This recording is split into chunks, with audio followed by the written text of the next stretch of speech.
కార్మికుల ఐక్యత మధ్యాహ్న భోజన కార్మికులకు పెండింగ్ లో ఉన్నటువంటి జీతాలు, పెండింగ్ లో ఉన్నటువంటి బిల్లులు, పెండింగ్ లో ఉన్నటువంటి కోడిగుడ్ల బిల్లులు,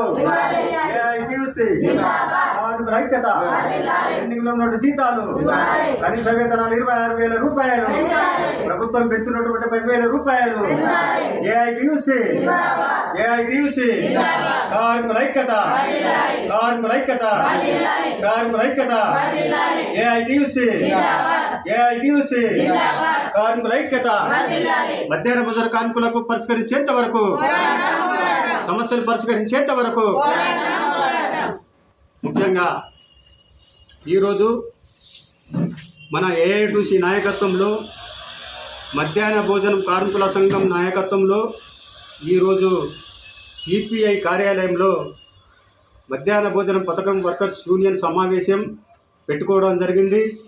ఈ సమావేశంలో మధ్యాహ్న భోజన కార్మికులకు మరి ఇక్కడ ఉన్నటువంటి వర్కర్లకు కూడా దిశానిర్దేశం కూడా మరి చెప్పుకోవడం జరిగింది. మరి అదేవిధంగా భవిష్యత్తులో పోరాటాలకు సిద్ధం కావాలనే దాంతో మధ్యాహ్న భోజన కార్మికులకు పిలుపునివ్వడం జరిగింది.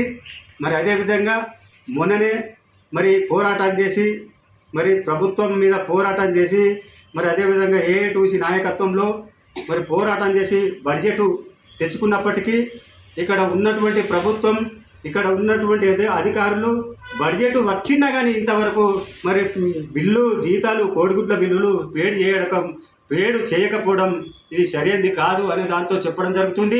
మరి అదేవిధంగా ఎంఆర్సి వాళ్ళు, ఇక్కడ ఉన్నటువంటి మన ఆదిలాబాద్ జిల్లాలో ఎంఆర్సి వాళ్ళు స్ట్రైక్ చేస్తే మధ్యాహ్న భోజన కార్మికుల బిల్లులు ఆపడం ఏంది అనే దాంతో మేము అడుగుతా ఉన్నాం. మరి అదేవిధంగా గుడ్ల బిల్లులు ఆపడం ఏంది అనే దాంతో మేము అడుగుతా ఉన్నాం. మరి వర్కర్ల జీతాలు కూడా క్లియర్ కాలేదు, అవి కూడా ఎందుకు ఆపడం అనే దాంతో ఈరోజు మేము ప్రభుత్వాన్ని అడుగుతా ఉన్నాం. వాళ్ళు ఎంఆర్సి వాళ్ళు స్ట్రైకులో పోతే మాకేం సంబంధం అనే దాంతో మేము అడుగుతా ఉన్నాం. ఇక్కడ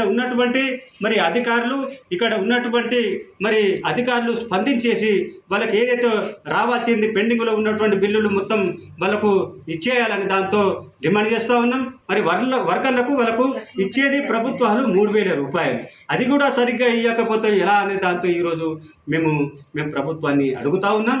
మరి అదేవిధంగా ఈ సమావేశంలో మేము కొన్ని పోరాటాలకు సిద్ధమవుతూ ఉన్నాం.